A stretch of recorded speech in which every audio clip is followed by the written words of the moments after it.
generations, they've captivated the hearts and minds of people young and old. Maybe it's due to their inherent cute cuddliness, or maybe it's the fact that even babies can easily understand their anatomy and classification. Regardless of the reason, spiders have always been at the forefront of our media. But have you ever wondered, how accurate are these depictions of spiders? Today, we will be discussing spiders in popular media and their accuracy. Now, unless you've been living under a rock this whole time, you probably know all this stuff already. But in case you don't, let me get you up to speed. Spiders are made up of a few different parts. They've got 2 body parts, 8 leggy parts, and 4 other parts. The body parts of a spider are split between the prosoma, the head of the spider, where the eyes and legs are attached, and the opistosoma, or the abdomen. An important anatomical feature of spiders is the pedipalps, 2 small limbs situated at the front of the prosoma. In mature male spiders, the ends of these limbs develop into what are called palpal bulbs, giving males an appearance like they're wearing boxing gloves. Males use these bulbs to deliver sperm during reproduction, although the sperm is not produced in them. These bulbs can be simple in structure or quite complex, but all spiders use them in this way. The final limbs of the spider are the chelicera. The chelicera bear the fangs of the spider and are used to deliver their potent venomous bite. Spiders only eat liquid food, so they may also use little outgrowths on their chelicera called retromarginal or promarginal teeth to masticate their prey into a more suitable state for slurping. The chelicera can come in many styles, such as the pretty iridescent green of the Phidippus genus of jumping spiders, or the intimidating jowls of the aptly named long-jawed orbweavers. Moving on to the eyes, spiders can have as many as 8 eyes, and their eye arrangements can be useful in identifying them. Some spiders have remarkable visual acuity, and some have no eyes at all. Many spiders have a full set of 8 eyes, but are effectively blind anyways. Now, let's talk about what makes spiders really cool. Their webs. Spiders produce silk using their spinnerets, a set of organs located on their opistosoma.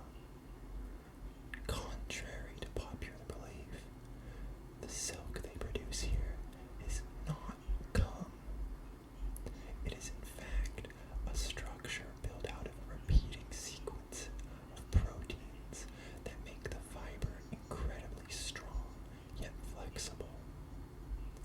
A single spider can produce a variety of silks for web structure, capture sections of webs, for building shelters, protecting themselves,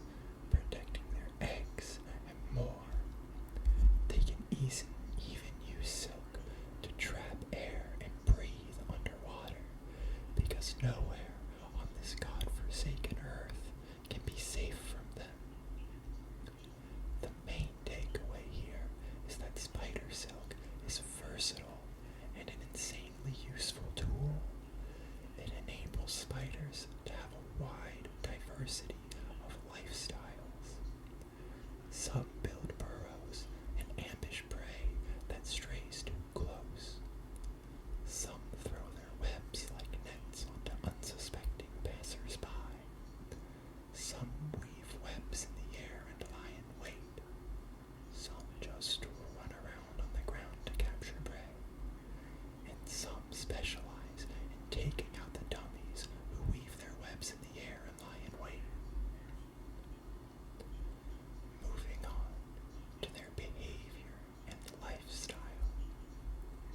Spiders are solitary creatures, although in rare cases they can form pseudo-social structures, such as the recently discovered mega web of spiders in a cave in Albania, containing over 100,000 individuals from 2 different genera, Tegenaria domestica and Praenergone vagans.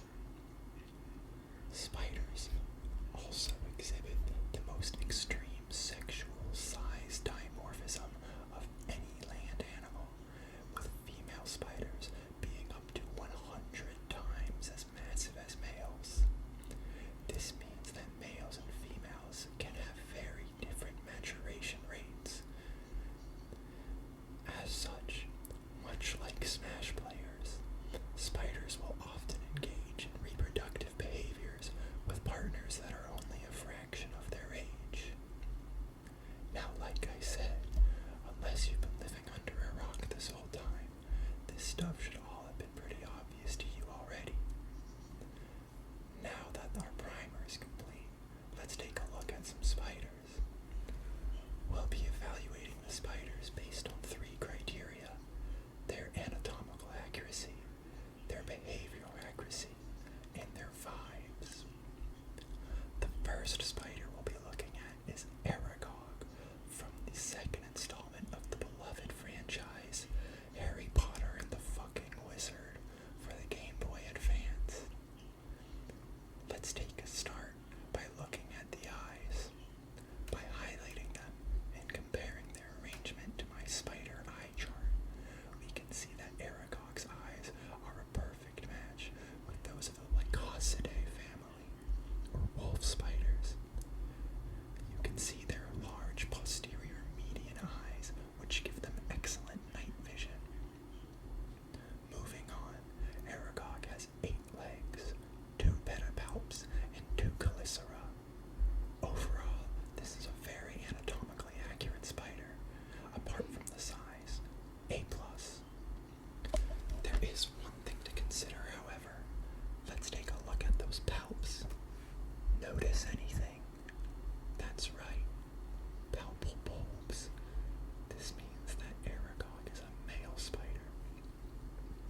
Shelob from The Lord of the Rings.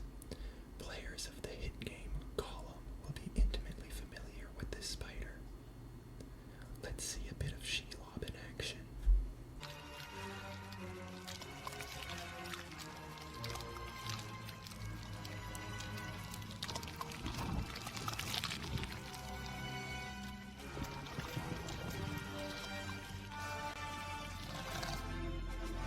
Let him go, you filth.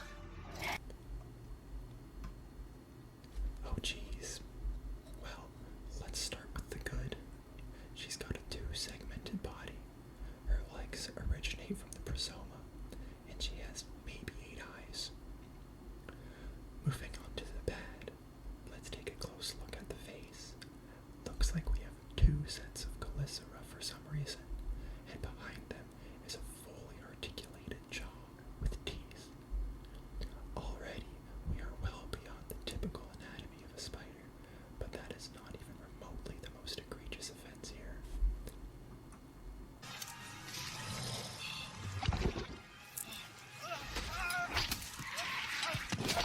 They gave the spider a freaking stinger. What the hell? F. Alright, behavioral stuff.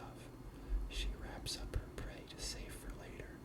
Her web structure is a little unconventional, and it's strange that she leaves it on, but otherwise this is pretty typical. She appears to be harmed by bright lights, and while this is true for some kind of spiders, such as ogre-faced spiders, Shelob is pretty clearly not such a spider. Overall, I'll give her a B- for behavior. Vibes are bad because how are you losing to Samwise Gamgee? No offense, Sam. Overall, we'll give this spider a C-. Next spider. Do you hear that? OMG, it's Minecraft spider. Let's take a look. Right off the bat, we're not starting off strong with a whole 1, 2, 3 body segments. I'll be generous and say that these little structures here are chelicera, and that this one on the side is a pedipalp, so we'll count those as points in the accurate column.